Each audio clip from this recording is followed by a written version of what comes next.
Hi friends, welcome back to మౌనంగా మీ మౌని. అందరూ ఎలా ఉన్నారండి? మేమైతే చాలా బాగున్నాం. మీరందరూ చాలా ఆనందంగా ఉన్నారని కోరుకుంటున్నాను. ముందుగా అందరికీ గుడ్ మార్నింగ్ అండి. ఇంకా ఇవాళ వీడియో వచ్చేసి మొన్న కార్తీక మాసం అయిపోయింది కదండి. ఆ కార్తీక మాసం అంతా కూడా చికెను మటన్ అలాంటివి ఏమీ తీసుకోలేదండి. ఓన్లీ వెజ్ మాత్రమే తినేసామన్నమాట. అందుకోసం అని చెప్పేసి కార్తీక మాసము సోమవారం అయిపోయింది. మేము మంగళవారము ఇక్కడ చికెన్ అయితే తెప్పించామండి. ఆ చికెన్ ఎలా చేస్తానో నా స్టైల్లో అనేది చూపిస్తున్నానండి. వీడియో నచ్చితే చిన్న లైక్ ఇచ్చి సబ్స్క్రైబ్ చేసుకోండి. ఇంకా వీడియోలో మ్యాటర్ ఏంటి అంటే ఇంకా చికెను అలాగనే నేను ఇక్కడ బగారా రైస్ అయితే చేస్తున్నానండి. ఒక సైడ్ అయితే చికెన్ పెట్టేశాను, ఒక సైడ్ అయితే బగారా రైస్కి కుక్కర్ పెట్టేశానండి. ఫస్ట్ చికెన్ని నేను ఇక్కడ బాగా వాష్ చేసి స్టవ్ ఆన్ చేసి స్టవ్ మీద గిన్నె పెట్టేసి ఆయిల్ ఏమీ వేయకోకుండా ఓన్లీ చికెన్ మాత్రమే వేసేసి వాటిలో నేను కొద్దిగా కల్లుప్పు అలాగనే పసుపుని యాడ్ చేసి మంటనైతే అయితే పెట్టేశానండి. వాటిలో ఉండే వాటర్ అంతా కూడా బయటికి వచ్చేసి మనకు చికెన్ నీసు వాసన రాకుండా ఉంటుందని చెప్పేసి అలా చేశానమాట.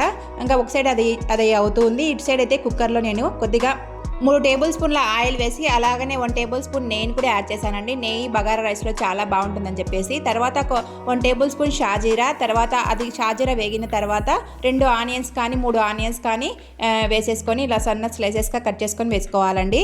అవి బాగా దోరగా వేగాలన్నమాట. ఈ బగారా రైస్కి చాలా రోజుల తర్వాత తింటున్నాం కాబట్టి కొంచెం టేస్ట్ ఎక్కువగా ఉండాలని చెప్పేసి బగారా రైస్లోకి అయితే నేను చికెన్ చేస్తున్నానండి. తర్వాత నేను ఇక్కడ కొద్దిగా బాగా దోరగా వేగిపోయినాయి చూడండి. ఈ టైంలో మనము 4-5 పచ్చిమిర్చి చిలుకలను అయితే వేసేసుకోవాలి. అటు సైడ్ అయితే చికెన్ బాగా వాటిలో ఉండే వాటర్ అంతా కూడా బయటికి రావాలని చెప్పేసి మూత పెట్టేశానండి. అలా మూత పెట్టేస్తే వాటిలో ఉండే వాటర్ అంతా బయటికి వచ్చేసి బాగా ఉడుకుతుందని చెప్పేసి చికెన్ నేను మూత పెట్టేశాను.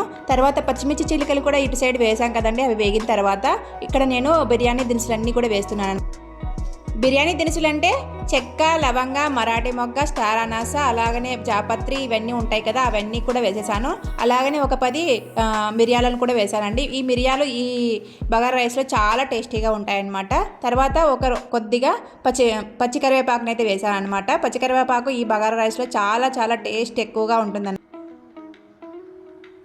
ఆ పచ్చికరివేపాకుడు కూడా వేసేసి బాగా వేయించుకున్న తర్వాత మనం అల్లం వెల్లుల్లి పేస్ట్ అయితే వేసేసుకోవాలి. అల్లం వెల్లుల్లి పేస్ట్ వేసుకొని బాగా వాటిలో ఉండే పచ్చివాసన అంతా కూడా పోవాలన్నమాట. ఈ అల్లం వెల్లుల్లి పేస్ట్లో ఉండే పచ్చివాసన పోయే వరకు బాగా వేయించేసుకోవాలి. అటు సైడ్ అయితే నేను చికెన్లో వాటర్ అంతా కూడా పైకి వచ్చేసిందని చెప్పేసి నేను మూత తీసి పక్కన పెట్టేశానండి. ఇటు సైడ్ బగారా రైస్లో మనము అల్లం వెల్లుల్లి పేస్ట్ వేసాం కదండి. ఆ పేస్ట్ అంతా కూడా బాగా వేగిపోయిన తర్వాత మనం ముందుగా నానబెట్టుకున్నటువంటి ఒక 1/2 అవర్ అయితే నానబెట్టుకున్నానండి. బాస్మతి రైస్ని అయితే వేసాను అనమాట. తర్వాత కొద్దిగా కొత్తిమీర అలాగనే కొద్దిగా పుదీనా వేసుకొని మనం బాగా కలుపుకోవాలండి. అప్పుడు మనకు బగారా రైస్లో ఆ పుదీనా అలాగనే ఆ కొత్తిమీర ఫ్లేవర్ అనేది చాలా బాగా ఎన్హాన్స్ అవుతుంది.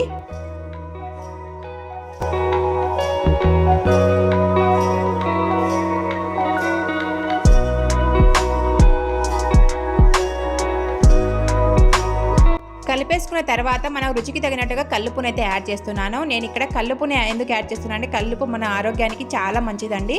అందుకోసం మనం రైస్లలో అయినా కూడా కల్లుపుని అయితే వాడాలన్నమాట. ఎలాగో మనం కూరలలో వేసుకోలేం కదా, రైస్లో అయితే కరుగుతుంది, అది బాగా టేస్ట్ వస్తుంది అనమాట. ఇంకా నేను ఇక్కడ బాస్మతి రైస్కు సరిపడా వాటర్ అయితే వేస్తున్నాను. 1 గ్లాస్ బాస్మతి రైస్కి 1.5 గ్లాస్ వాటర్ అయితే కరెక్ట్గా సరిపోతుందని చెప్పేసి 1.5 గ్లాస్ వాటర్ అయితే వేసాను అనమాట. నేను ఇక్కడ 4 గ్లాసుల బాస్మతి రైస్ అయితే తీసుకున్నానండి. ఎందుకంటే పిల్లలు ఇష్టంగా తింటారని చెప్పేసి నైట్కి కూడా ఇదే పెట్టేస్తాను కాబట్టి 4 గ్లాసుల బాస్మతి రైస్ అయితే పెట్టేశాను. 4 గ్లాసుల బాస్మతి రైస్కి సరిపడా వాటర్ అయితే వేసేసుకున్నాను అనమాట. తర్వాత బాగా కలుపుకొని సాల్ట్ చూసేసుకొని బాగా కలుపుకున్న తర్వాత మనము ఇంకా కుక్కర్ మూత పెట్టేసి 2 విజిల్స్ అయితే రానివ్వాలండి, లో టు మీడియం ఫ్లేమ్లో. ఇంకా 2 విజిల్స్ వచ్చేస్తే బాగా ఉడికిపోతుంది, మనం పక్కన పెట్టేసుకోవాలండి. తర్వాత ఇక్కడ చికెన్ పెట్టేసాం కదండి. ఇటు సైడు వాటిలో ఉండే వాటర్ అంతా కూడా బయటికి వచ్చేసింది అనమాట. బయటికి వచ్చేసి బాగా ఉడికిపోయిందనమాట చికెన్ అంతా కూడా. ఇప్పుడు మనము కొద్దిగా ఆయిల్ అయితే యాడ్ చేసుకోవాలి. ఆయిల్ యాడ్ చేసుకొని మనము కలుపుకోవాలన్నమాట. ఈ ఆయిల్లో కొద్దిసేపు మగ్గితే చికెన్ అంతా కూడా బాగా టేస్ట్ వస్తుందని చెప్పేసి ఆయిల్ వేసి మగ్గబెట్టేస్తున్నాను. చికెన్లోకి మసాలా పేస్ట్ని అయితే గిన్నెని పట్టేస్తున్నాను. చిన్న మిక్సీ జార్ తీసుకొని అందులో కొబ్బరి పలుకుల్ని తీసుకోవాలండి. కొద్దిగా హాఫ్ కంటే కొంచెం తక్కువ కొబ్బరి ముక్కలు అయితే తీసుకున్నాను. తర్వాత అల్లం, వెల్లుల్లి అలాగనే చెక్క, లవంగాలు అలాగనే కొద్దిగా పుదీనా అయితే యాడ్ చేస్తున్నానండి. ఇలా పుదీనాను యాడ్ చేయడం వల్ల మసాలాలో చాలా టేస్టీగా వస్తుందన్నమాట చికెన్ అంతా కూడా. తర్వాత ఒక్క చిన్న ఆనియన్ అయితే ఇలా ముక్కలుగా కట్ చేసుకొని వేసేసుకున్నాను అనమాట. వీటన్నింటినీ బాగా మిక్సీ పట్టేసుకోవాలి మనము. మనం మసాలా పేస్ట్ అంతా కూడా మిక్సీ పట్టేసరికి మనకి ఇక్కడ ఆయిల్ అంతా కూడా బాగా కలిసిపోయి ఉంటుందండి చికెన్లో. మనం ఇప్పుడు ఆ మసాలా పేస్ట్ అంతా కూడా ఇందులో వేసేసుకొని బాగా కలుపుకోవాలి. మసాలా పేస్ట్ అంతా చికెన్ ముక్కలకు బాగా పట్టాలన్నమాట. అప్పుడు బాగా కలుస్తుంది. ఆ మసాలా పేస్ట్లో ఉండే రా స్మెల్ అంతా కూడా పోతుంది. తర్వాత బాగా కొద్దిసేపు 1 నిమిషం పాటు అలా వేయించుకున్న తర్వాత మన రుచికి తగినట్టుగా కారాన్ని అయితే యాడ్ చేసుకోవాలండి. నేను ఇక్కడ 2 టేబుల్ స్పూన్ల కారం అయితే యాడ్ చేస్తున్నాను. కొద్దిగా కారం ఎక్కువగానే ఉందన్నమాట ఇది, అందుకోసం 2 టేబుల్ స్పూన్ల కారం అయితే యాడ్ చేశాను.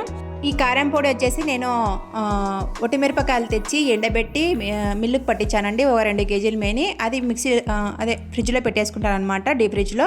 అది ఇంకా ఒక 6 నెలల వరకు మాకు వస్తుంది. ఇంకా ఆ కారం పొడినే వాడుతూ ఉంటాను అనమాట. కారం పొడి యాడ్ చేశాం కదండి, ఆ కారం పొడి అంతా కూడా బాగా కలిసిపోయింది. ఇప్పుడు మనము మన పులుసుకు తగ్గట్టుగా వాటర్ అయితే యాడ్ చేసుకోవాలి. పులుసుకు తగ్గట్టుగా వాటర్ యాడ్ చేసుకొని బాగా కలుపుకోవాలండి. ఆ మసాలా అంతా కూడా కలిసేటట్టుగా బాగా కలుపుకుంటే బాగా ఉడుకుతుంది అన్నమాట. బాగా కలుపుకొని ఇంకా మూత పెట్టేసుకోవాలండి. మనము మంటను లో టు మీడియం ఫ్లేమ్లో పెట్టి ఉడికించుకోవాలి ఈ చికెన్ అంతా కూడా. అప్పుడు మనకు బాగా ఉడుకుతుంది అన్నమాట. కేజీ చికెన్ తెప్పించా అని చెప్పాను కదండి. కేజీ చికెన్ మాకు అయిపోదన్నమాట పులుసు పెడితే. అందుకోసం కొద్దిగా వాటిలో ఉండే మెత్త ముక్కలన్నీ కూడా తీసి పక్కన పెట్టేసుకున్నాను. ఆ మెత్త ముక్కల్ని చికెన్ పకోడీ చేద్దామని చెప్పేసి, ఈ వెదర్కి ఇప్పుడు మనకు వర్షం పడుతుంది కదా తుఫాను ప్రభావం వల్ల, ఈ వెదర్కి కొద్దిగా చికెన్ ముక్కలు బాగా ఉంటాయని చెప్పేసి చికెన్ పకోడీ అయితే చేస్తున్నాను. ఆ చికెన్ పకోడీకి మెత్తని ముక్కలు అయితే బాగుంటాయని చెప్పేసి వాటిని పక్కన పెట్టేసుకొని బాగా సన్న ముక్కలుగా కట్ చేసుకొని వాటిలో నేను ఉప్పు, కారం, అలాగనే పసుపు, అలాగనే 1 టేబుల్ స్పూన్ గరం మసాలా, కొద్దిగా కొత్తిమీర, కొద్దిగా పుదీనా, అలాగనే 4-5 పచ్చిమిర్చి చీలికలను అయితే వేసేసి ఇంకా బాగా కలుపుకుంటున్నాను. అందులో కొద్దిగా 2 టేబుల్ స్పూన్ 3 టేబుల్ స్పూన్ల శనగపిండిని కూడా యాడ్ చేశాను అనమాట. మన తర్వాత ఇక్కడ నేను అల్లం వెల్లుల్లి పేస్ట్ కూడా యాడ్ చేశాను. ఈ అంతా కూడా అల్లం వెల్లుల్లి పేస్ట్ అంతా బాగా కలిసేలా బాగా కలుపుకోవాలండి. ఒక హాఫ్ నిమ్మ చెక్కనైతే పిండేశాను. కొద్దిగా టేస్ట్ ఎన్హాన్స్ అవుతుందని చెప్పేసి ఒక హాఫ్ నిమ్మ చెక్కనైతే పిండేసి ఇంకా కలుపుకోవాలన్నమాట. మనము చాలా టేస్టీగా ఉంటుందండి ఈ చికెన్ పకోడీ. వాటిలో ఉండే వాటర్ అంతా కూడా బాగా బయటికి వెళ్ళిపోవాలండి. అప్పుడే మనకు చికెన్ పకోడీలో వాటర్ లేకుండా ఉంటే ఆయిల్ ఎక్కువగా పీల్చుకోకుండా ఉంటాయన్నమాట చికెన్ పకోడీ. అందుకోసం వాటర్ అస్సలు లేకుండా బాగా కొద్దిగా బొక్కల గిన్నెలో వేస్తే బాగా వాటర్ అంతా కూడా కడిగిన తర్వాత వెళ్ళిపోతాయి కదా, ఆ బొక్కల గిన్నెలో వేసేసి బాగా వాటర్ అంతా పోయిన తర్వాత ఇలా కలుపుకొని కొద్దిగా ఒక్క చుక్క మనకు వాటర్ లేకుంటే కొద్దిగా ఒక్క చుక్క వాటర్ వేసుకొని ఇలా బాగా కలుపుకోవాలండి. ఈ చికెన్ పకోడీకి మనం ఇలా కలుపుకొని మార్నింగ్ ఈవినింగ్ చికెన్ పకోడీ చేస్తే చాలా టేస్టీగా ఉంటాయి. నేను ఇప్పుడు కలిపేశాను కదండి, అసలు ఫ్రిడ్జ్లో కూడా పెట్టలేదండి. నేనైతే అలానే పెట్టేసి మూత పెట్టేసి అక్కడ పక్కన పెట్టేశాను అనమాట. ఇంకా ఫ్రిడ్జ్లో పెట్టేసుకోకుండానే నేను ఇక్కడ చికెన్ పకోడీ అయితే చేశాను. నెక్స్ట్ ఇక్కడ మనం విజిల్స్ పెట్టేసాం కదండి. ఒక సైడ్ అయితే బగారా రైస్, ఒక సైడ్ అయితే చికెన్ పులుసు. బగారా రైస్ అయితే విజిల్స్ వచ్చేసాయి. 2 విజిల్స్ వచ్చేసిన తర్వాత ఇంకా నేను ఆఫ్ చేసి పక్కన పెట్టేశానండి. తర్వాత చికెన్ పులుసులో అయితే ఇక్కడ బాగా ఉడుకు పట్టేసిందండి, బాగా ఉడుకుతూ ఉందన్నమాట. మనం వేసిన ఆయిల్ అంతా కూడా పైకి వచ్చేసింది చూడండి. అప్పుడు మనకు బాగా ఉడుకుతూ ఉన్నట్టు మనకు లెక్క అనమాట ఆ చికెన్ అంతా కూడా. ఇంకా నేను ఒకసారి మళ్ళీ బాగా కలుపుకొని వాటిలో ఒక 3 టమాటాలను అయితే వేసానమాట. టమాటాలు ఇలా చికెన్లో వేయడం వల్ల చాలా టేస్టీగా ఉంటుందండి. చికెన్ పులుసులో వేయడం వల్ల కొంచెం గ్రేవీ లాగా వస్తుంది, అలాగనే ఆ పులుపు అదంతా కూడా మనకు కొంచెం టేస్ట్ ఎన్హాన్స్ అవుతుంది అని నా అభిప్రాయం అనమాట. అందుకోసం నేను 3 టమాటాలను అయితే ఇలా వేసుకొని బాగా ఉడికించుకున్న తర్వాత మూత పెట్టేసి మళ్ళీ ఒకసారి అయితే బాగా కలుపుకుంటున్నాను. ఇందులో మనం బాగా కలుపుకొని టమాటాలు వేసిన తర్వాత 1.5 టేబుల్ స్పూన్ ధనియాల పొడిని అయితే యాడ్ చేస్తున్నాను. ఇలా ధనియాల పొడి మన పులుసును గ్రేవీ లాగా చేయడానికి అయితే ట్రై చేస్తుందండి. అలాగనే 1 టేబుల్ స్పూన్ మిరియాల పొడిని అయితే యాడ్ చేస్తున్నాను. మిరియాల పొడి అయితే కొద్దిగా పర్షం పట్టి అలాగనే గొంతు అలా నసనసాగా ఉంటుంది కదండి. అలాంటి వాళ్ళకైతే ఇలా చికెన్ పులుసులో కానీ చికెన్ ఫ్రైలో కానీ మిరియాల పొడి వేస్తే చాలా ఘాటుగా వెళ్తుంది, కొద్దిగా ఆ పర్షం నుంచి విముక్తి కలిగినట్టుగా ఉంటుందన్నమాట. నేను ఇక్కడ కొద్దిగా సాల్ట్ సరిపోయిందా లేదా అని చెక్ చేసి ఇంకా సాల్ట్ని అయితే అడ్జస్ట్ చేస్తూ ఉన్నానండి. ఆ సాల్ట్ కూడా సరిపోయే విధంగా వేస్తేనే మనకు చికెన్ పులుసు కానీ చికెన్లో మనం ఏ కూర అయినా కూడా ఇలా సాల్ట్ని అడ్జస్ట్ చేస్తేనే ఆ కూర టేస్ట్ ఎన్హాన్స్ అవుతుంది, బాగా టేస్టీగా వస్తుందన్నమాట. నెక్స్ట్ ఇక్కడ చికెన్ పులుసు పెట్టేశాను కదండి. ఒక సైడ్ చికెన్ పులుసు ఉడుకుతుంది, ఒక సైడ్ అయితే నేను జొన్న రొట్టె అయితే చేస్తూ ఉన్నాను. మా అమ్మయ్య జొన్న రొట్టె చేయమా అని చెప్తే జొన్న రొట్టె అయితే చేస్తూ ఉన్నాను. పెద్దవాళ్ళకి ఎప్పుడైనా ఆ పాత జ్ఞాపకాలు అన్నీ అలానే ఉంటాయి కదండి. ఎప్పుడు చికెన్ పులుసు పెట్టినా అలాగనే మటన్ పులుసు పెట్టినా జొన్న రొట్టె అయితే ఖచ్చితంగా ఉండాలండి మా ఇంట్లో. మా మామయ్యకి కానీ నేను కూడా చికెన్లోకి జొన్న రొట్టె కానీ మటన్లోకి జొన్న రొట్టె కానీ చాలా బాగా తింటానండి. చాలా టేస్టీగా ఉంటాయండి. ఎంతైనా అప్పుడు టేస్టే అండి. ఆ టేస్ట్ వేరే లెవెల్ అనమాట. అంత బాగుంటాయి. చికెను జొన్న రొట్టె, నాటుకోడి పులుసు జొన్న రొట్టె, మటన్ పులుసు జొన్న రొట్టె, ఇలా చాలా టేస్టీగా ఉంటాయండి. పల్లెల్లో అయితే ఇలానే చేసుకుంటూ ఉంటారు కదండి. ఎందుకు మా అమ్మల ఊరికి వెళ్తే మా అమ్మల ఊరిలో కూడా అంతే చికెన్ పులుసు జొన్న రొట్టె కావాలి అంటూ ఉంటారనమాట. మా అబ్బా కానీ మా నాన్న కానీ మా పెద్దమ్మ వాళ్ళ ఊర్లోకి వెళ్ళినా కూడా జొన్న రొట్టె చికెన్ పులుసు, జొన్న రొట్టె మటన్ పులుసు జొన్న రొట్టె ఇలా చేసుకుంటూనే ఉంటారనమాట. చాలా చాలా టేస్టీగా ఉంటాయండి. ఏమంటే మనం టౌన్లో ఉంటాం కాబట్టి బగారా రైస్ ఇలాంటి రైస్లన్నీ కూడా చేస్తూ ఉంటాము. ఆ పెద్దవాళ్ళు మానుకోలేరు కాబట్టి నేను ఇక్కడ జొన్న రొట్టె అయితే చేస్తూ ఉన్నాను. జొన్న రొట్టె తినడం వల్ల మన పండ్లు కూడా బాగా గట్టిపడతాయండి. చాలా బాగా గట్టిపడతాయన్నమాట. మా అబ్బా ఉండేవాడు.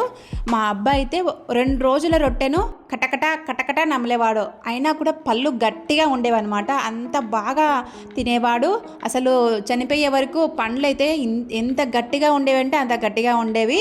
ఇప్పుడు కాలం వాళ్ళ పిల్లలకైతేనా ఇంకా 6th క్లాస్కి 7th క్లాస్కే పండ్లన్నీ కూడా విరిగిపోతున్నాయి, అలాగనే పుచ్చిపోతున్నాయండి. అంత దిగజారిపోయిన కాలానికి అయితే వచ్చేసామన్నమాట మన ఫుడ్ అంతా కూడా. అయినా పిల్లలకు కానీ పెద్దవాళ్ళకి కానీ గట్టి వస్తువులు నములుతూ ఉంటేనే మన పండ్లు కూడా గట్టి పడతాయండి. అంటే గట్టి వస్తువులు అంటే రాళ్ళని తినమనే కాదండి, గట్టి రొట్టెలు కానీ ఏదైనా గట్టిగా ఉండే పదార్థాలైనా కానీ అలా కొద్దిగా నములుతూ ఉంటేనే ఆ పండ్లు అనేవి గట్టి పడతాయండి.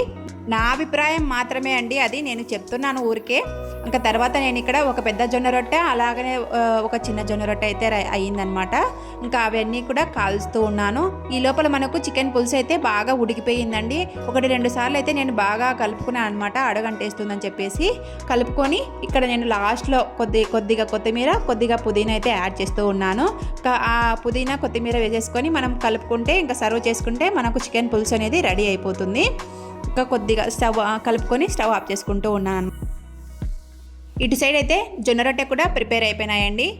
ఆల్మోస్ట్ వంట అంతా కూడా కంప్లీట్ అయిపోయింది.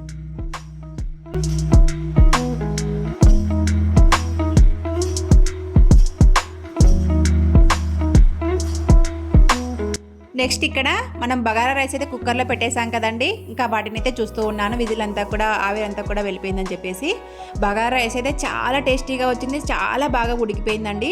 మనకు 2 విజిల్స్ పెట్టేస్తే చాలండి. మనకు కరెక్ట్గా రైస్ వాటర్ వేసేసుకొని బాగా ఉడికిపోతుందండి. బాగా తొందరగా అయిపోతుంది అనమాట. మనకు బాగా ఉడకబెట్టడం అవంతా పని లేకుండా కుక్కర్లో పెట్టేస్తే 2 విజిల్స్కు క్షణాల్లో అయిపోతుంది అనమాట బగారా రైస్.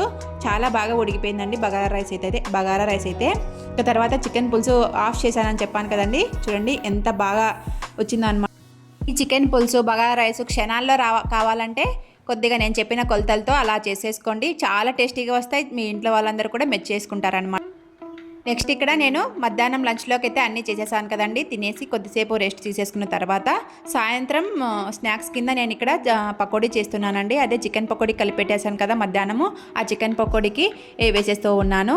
చికెన్ పకోడీకి మనం స్టవ్ ఆన్ చేసి స్టవ్ మీద కడాయి పెట్టి అందులో మనం ఎక్కువ ఆయిల్ వేసుకోకూడదండి. ఈ ఆయిల్ మళ్ళీ మనము ఏ దాంట్లోనే వాడుకుంటే చికెన్ వాసన వస్తూ ఉంటుంది. అందుకోసము ఎక్కువ ఆయిల్ వేసుకోకుండా కొద్దిగా గుంతలాగా ఉండే కడాయిని పెట్టేసి ఇలా కొద్దిగా ఒక చిన్న గ్లాసు ఆయిల్ అయితే వేసేసుకొని ఇలా చికెన్ పకోడీ అయితే చేసుకోండి. చాలా చాలా టేస్టీగా వస్తాయన్నమాట.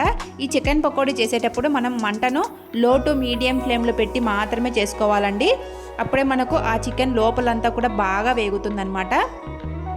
చూడండి, లో టు మీడియం ఫ్లేమ్లో పెట్టి వేయించుకుంటే ఆ కలర్ కానీ నేను ఫుడ్ కలర్ కూడా కలపలేదన్నమాట. కలర్ కూడా ఎంత బాగా వచ్చాయంటే అంత బాగా వచ్చాయండి రెడ్ కలర్లోకి.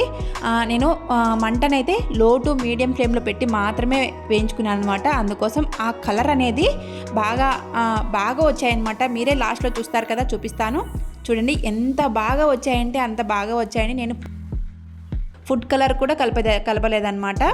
అంత బాగా వచ్చేసాయన్నమాట. చికెన్ పకోడీ అంతా కూడా. ఈ చికెన్ పకోడీ అయితే మా ఇంట్లో వాళ్ళకు చాలా బాగా నచ్చేసిందండి. చాలా బాగా టేస్టీగా ఉన్నాయి. అలాగనే స్నాక్స్ కింద అయితే చాలా చాలా బాగా తింటారనమాట పిల్లలు కానీ, కొద్దిగా చికెన్ ఇష్టపడే వాళ్ళైతే. తర్వాత నెక్స్ట్ ఇక్కడ ఇంకా ఒక బ్యాచ్ అయితే వేసేసాను కదండి, ఇంకా నెక్స్ట్ బ్యాచ్ కూడా వేసేస్తూ ఉన్నాను. ఇలా బ్యాచ్లు వేసేస్తేనే మనకు తొందరగా పని అవుతుంది. అలాగనే మనం కొద్దిగా ఆయిల్ వేసాం కాబట్టి కొంచెం లేట్ అవుతుందని చెప్పేసి బ్యాచ్లు వేసేస్తూ ఉన్నానమాట. మంటనైతే లో టు మీడియం ఫ్లేమ్లో నుంచి అసలు తీయకండి. ఆ లో టు మీడియం ఫ్లేమ్లో నుంచి మాత్రమే మనం వేయించుకోవాలన్నమాట.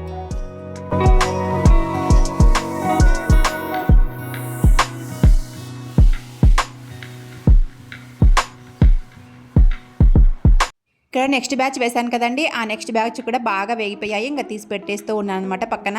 ఇలా బ్యాచ్లు వేస్తేనే మనకు తొందరగా అవుతుంది. అలాగనే తినడానికైతే లీగల్గా వెయిట్ చేస్తూ ఉంటారు కదా ఇలాంటివన్నీ చేసేటప్పుడు, అందుకోసం బ్యాచ్లుగా వేసేసుకోవాలన్నమాట. ఇంకా నేను అన్నీ వేయించేసుకొని పక్కన పెట్టేస్తూ ఉన్నాను. ఈ లోపల పిల్లలైతే వచ్చేసారు. పిల్లలకైతే చాలా చాలా బాగా నచ్చేసాయి అనమాట. మా ఆయన ఎక్కువ చికెన్ అయితే తినడండి. ఇలా చికెన్ పకోడీ చేస్తే మాత్రం చాలా బాగా తింటాడన్నమాట. మా వారైతే అంటూ ఉన్నారు, ఇలా చేసేదానివైతే ఇంకా కొద్దిగా చికెన్ తెచ్చేవాడిని కదా అని చెప్పేసి, ఇంకొకసారి తెద్దురులేండి అప్పుడు ఇంకా ఎక్కువ చేస్తానులే అని చెప్పేసానండి. ఈ పూటకైతే ఇవి సర్దేసుకోండి అని అన్నానమాట. ఇంకా తర్వాత నెక్స్ట్ బ్యాచ్ అయితే వేసేస్తూ ఉన్నాను. మీరే చూస్తారు కదా, ఆయిల్ అస్సలు పీల్చుకోలేదండి, అంత బాగా వచ్చేసాయి చికెన్ పకోడీలు అనేవి. ఒక్కసారి నేను చెప్పినట్టుగా ట్రై చేయండి, చాలా చాలా బాగా టేస్టీగా వస్తాయి. మీ ఇంట్లో వాళ్ళందరూ కూడా చాలా ఇష్టంగా తింటారన్నమాట. చికెన్ పకోడీ నచ్చినట్లయితే చిన్న లైక్ ఇచ్చి సబ్స్క్రైబ్ చేసుకోండి. నా వీడియోస్ యూస్ఫుల్ అనిపిస్తేనే సబ్స్క్రైబ్ చేసుకోండి. ఉంటానండి, బాయ్.